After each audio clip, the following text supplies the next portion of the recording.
In the name of Almighty Allah, the most gracious and merciful, may peace be on all.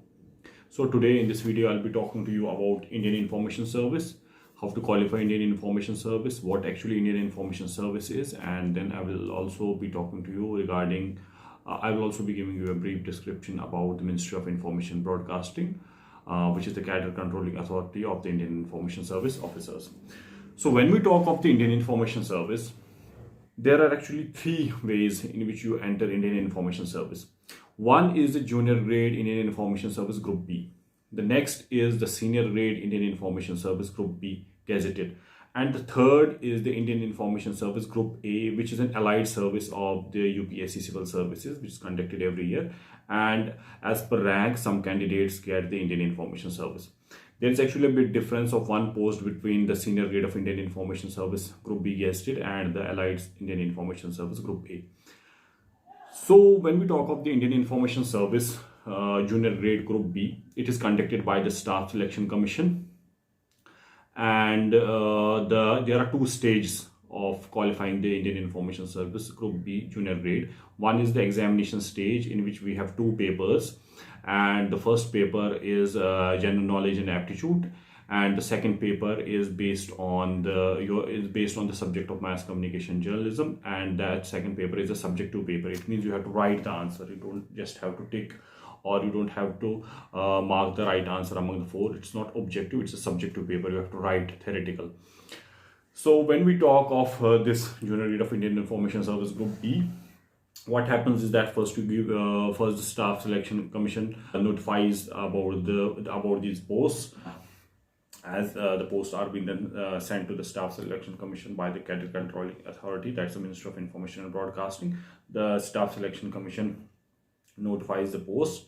Exam happens, and as I have already said, that the exam happens. In the exam there are two papers. One is the general aptitude and general knowledge paper, and then the second paper is the mass communication journalism. This exam happens in the same day. In the first half you have the general knowledge and the aptitude paper, and in the second half there's a break between, and then in the second half you have to come again to the examination center, and then you have the next paper, that is the paper of mass communication journalism, which is the theoretical subjective paper. The person who qualifies the first stage, the examination stage, then the Staff Selection Commission, they issue the notification and the result is out, and the people who get selected in the first stage, then they are called for the interview, and then the people who get selected in the interview, and then they become the junior grade Indian Information Service officers, and then they are posted in different media units of the Ministry of Information and Broadcasting across the country. So when we talk of this junior grade of Indian Information Service, the Group B, the eligibility for this is you have to have a post-graduation degree in mass communication and journalism, or if you have a PG diploma in mass communication journalism, then I think you should have 1 or 2 years experience along with it. Then you can apply for that junior grade of Indian Information Service. For the degree people, they should have a degree. They should have completed a degree of mass communication and journalism, and then they can apply for the exam, and then for the interview they qualify the exam. And then when we talk of the senior grade of Indian Information Service, this Indian Information Service senior grade would be gazetted. It has been notified by the Union Public Service Commission. There's only one stage in this senior grade of Indian Information Service, that is the interview stage. But reaching the interview stage is so tough that only 0.67% of the candidates who had applied for the Indian Information Service, they get selected and become Indian Information Service officers. For example, giving you the recent example of the, I think, 2017-2018 notification.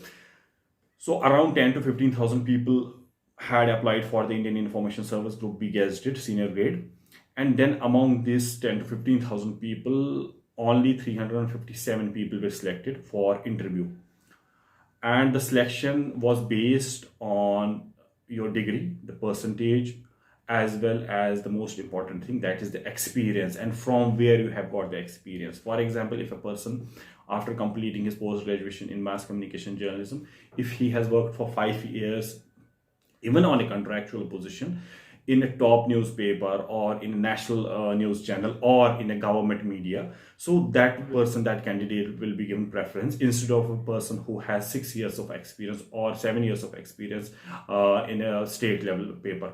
So the criteria is so tough, and there are many other points in which the selection happens to reach the interview. The criteria is so tough that only 3.4% people reach the interview level, and then at the final level, when we compare the people who have applied for the post, when we compare the candidates who have applied for the Indian Information Service and the candidates who really make it to the final list, only 0.67% people make it to the final list.